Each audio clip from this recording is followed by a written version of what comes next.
So, Genshin Impact, it has definitely impacted the internet scene. There's a lot of people playing it, tons of guide videos on YouTube, and honestly, I didn't want to just make another video that's like how to get this and that in this amount of time, get this draw, get this character, this waifu.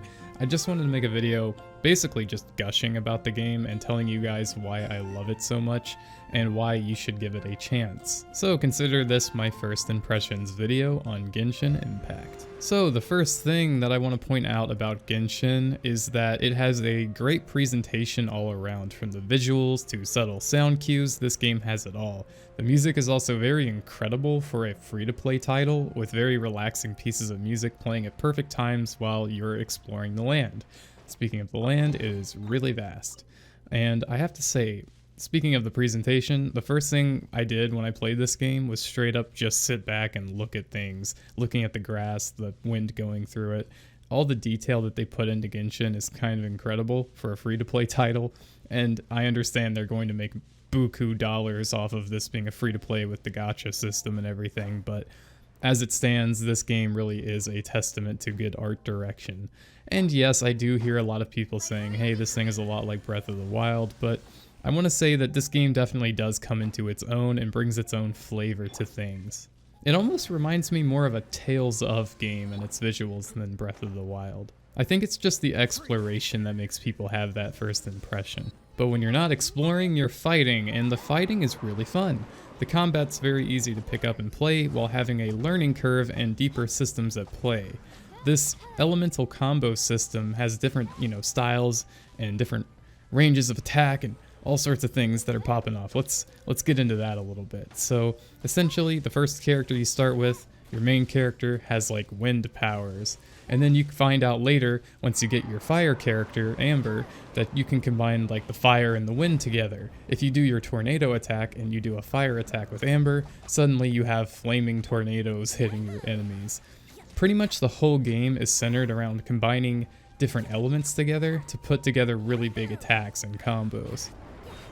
Once you learn how to do this stuff, the game's depth gets just like amazingly deep, and it's a lot of fun. Now back to the exploration for a bit, because I need to mention these things about it before we move on. I know I kind of moved on past it really fast, but let's touch on the exploration. So the exploration in Genshin is very rewarding. You're constantly stumbling upon things. You're finding hidden treasures, hidden bosses, puzzles for loot, and it's even all a co-op part of the game. Now, I do not believe the main story quest is a co-op, ready thing, but everything else pretty much is.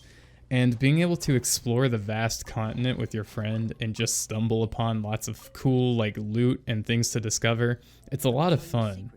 Speaking of the main story quest, by the way, they definitely feel like something I would have paid $60 for, or a AAA price tag. The writing isn't going to blow you away, it certainly didn't blow me away, but there are lines here and there and lore that really does work, and it keeps me engaged. And I like the characters, they're all really well written, and they're all really relatable or nice or interesting. There's always something going on in the background, and it's enough there to keep me definitely wanting to see what happens next. I believe I'm adventurer rank oh god, what am I now, 18 or 15? And everything up till now has been really awesome, so I think it's only going to get better from here, hopefully. I'm really hoping it doesn't just drop off or anything, but for right now, the story and the main story quests have been fun. There's been a stealth section, there's been combat, puzzles, dungeons, it's got it all. Or better yet, gems? Treasures that consist of nothing but gold and gems are third-rate treasures. The gacha system. Let's talk about that. Honestly, so far it doesn't seem that invasive. It doesn't seem too bad. I can see that there might be a problem for people with addictive personality disorder. If you have that, maybe consider not playing this game. I mean, for right now, you can get a lot of the stuff via the free draws or getting the free currency for being a day one player.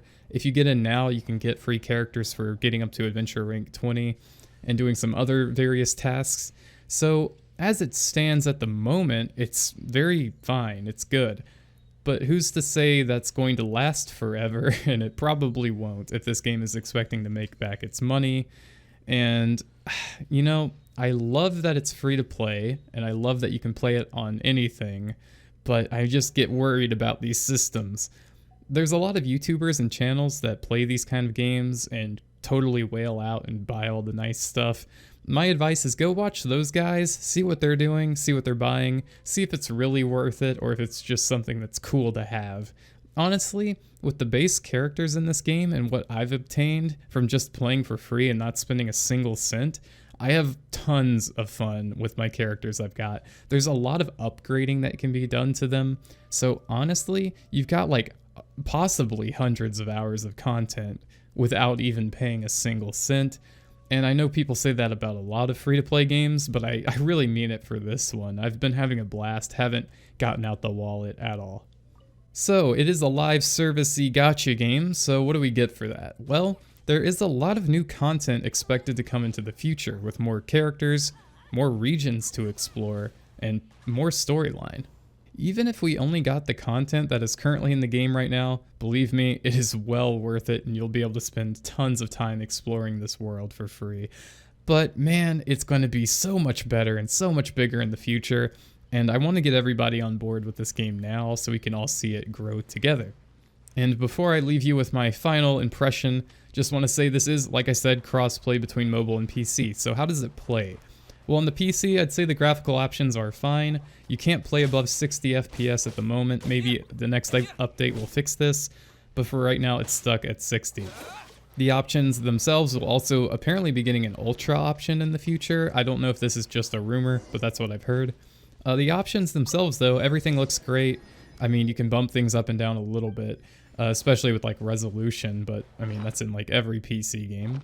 But all in all, it runs fine. I mean, you can play this on a mobile device, so of course it's probably going to be well optimized. And I think for most people on most PCs, you'll be able to handle this with no issues at all. But I'm sure if you're on an absolute potato, of course there might be some issues for you. I've also played this on a Galaxy S10, so on that Android, I'd say it's definitely fine. It runs at 30 FPS, so that's a bit of a hit there. However, the controls themselves are pretty good for a mobile port of a game, or a mobile version of the game, and the controls are fine. I tried to bind a PS4 controller to it using third-party, apps to get the buttons on there, and I have to say, that works fine. It's not perfect, it's not like having the game on PC with its native controller support, but it's fine. And speaking of the controller support on PC, I don't know if it's 100% there yet. I've heard some people saying they have some issues with the way that the keys are lined out. I do know it's kind of hard to get used to B being the accept button and A being the go back button, but once you kind of figure out that, hey, maybe that's just because it's a Chinese game, there's that. So once you get used to it, no big deal.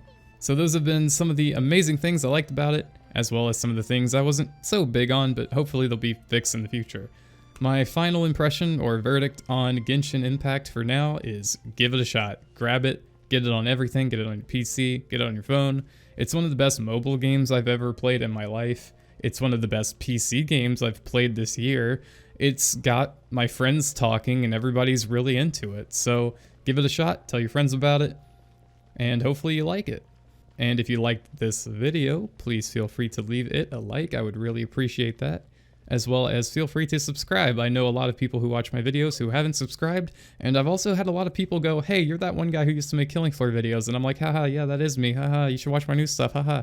So please subscribe so I don't have to have that awkward conversation again. Anyway, see you guys next time. Peace out.